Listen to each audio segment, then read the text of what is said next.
সকলে সন্দেহ কৰি আছে শ্যামকানু মহন্তই হওক বা তেখেতৰ মেনেজাৰ হওক সিদ্ধাৰ্থ শৰ্মা আৰক্ষী গ্ৰেপ্তাৰ কৰিবলৈ সক্ষম হৈছে আচলতে আপোনালোকে কি ভাবিছে ন্যায় হ'ব ন্যায় নিশ্চয় হ'ব আৰক্ষীয়ে গ্ৰেপ্তাৰ কৰিছে আমাৰ সম্পূৰ্ণ বিশ্বাস আছে আৰক্ষীৰ ওপৰত CIDৰ ওপৰত অসম গভৰ্ণমেণ্টৰ ওপৰত আমি তেওঁলোকক সহযোগিতা কৰি আছোঁ কৰি যাম তেওঁলোকে একদম শুদ্ধ পথে তেওঁলোকে ধুনীয়াকৈ সুন্দৰকৈ ইনভেষ্টিগেশ্যন কৰি আছে আৰু জাষ্টিচ খুব সোনকালে হ'ব খালি ৰাইজে নিজৰ জোৰটো এৰিব নালাগে ৰাইজে লাগি থাকক জাষ্টিচ সোনকালে হ'ব কিমান হয় হয় হৈ আছে অলপ বাকী আছে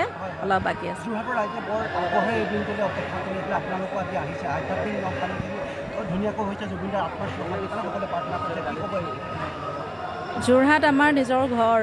গোটেই যোৰহাটখনে ইয়াতে গোটেই মানুহখিনি পাইছোঁ সৰুৰ পৰা যাৰ লগত ডাঙৰ হৈছোঁ আমি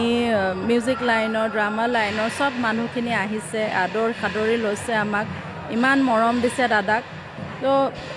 দেখি বহুত ভাল লাগিছে ঢেৰ স্মৃতি আছে ইয়াত আমি চবেই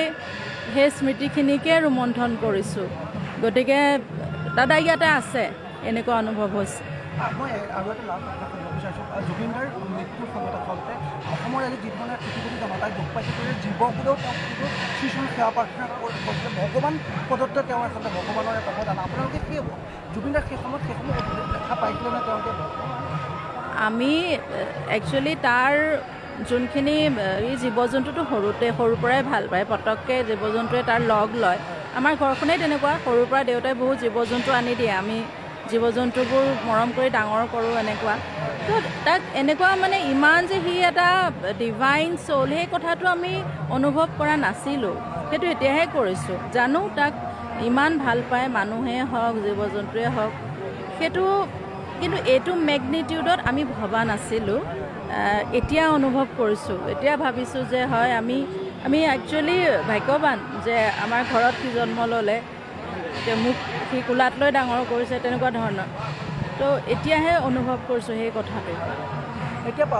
জুবিনদাৰ বিশেষকৈ সিদ্ধাৰ্থ শৰ্মা মেনেজাৰ আপোনালোকেতো তেওঁৰ লগত আত্মিক সম্পৰ্কত তেনেকৈ থাকে সিদ্ধাৰ্থ শৰ্মাক বহুত মৰম কৰিছিলে নিজৰ দ্বিতীয় পত্নী বুলি কেতিয়াবা ভাবে কিন্তু এতিয়া সিদ্ধাৰ্থ শৰ্মাই তেওঁ কোটি কোটি টকা সম্পত্তি কৰিছে কিন্তু জুবিনদাই শেষত তেওঁৰ একাউণ্টতো পইচা নাই তেনেকুৱা পৰিৱেশ এইবোৰ কথা ইনভেষ্টিগেশ্যনত ওলাব যিবোৰ কথা অলৰেডি আমাৰ ইনভেষ্টিগেশ্যন চলি আছে গতিকে এইবোৰ সময়ত আমি সকলোখিনি গম পাম শুদ্ধভাৱে ইনভেষ্টিগেশ্যন হৈছে আমি তাৰ এটা সুফল ওলাব এটা জাষ্টিচ ওলাব আশা কৰিছোঁ তাতকৈ বেছি মই এতিয়া একো নকওঁ কোৱাটো ভুল হ'ব কাৰণ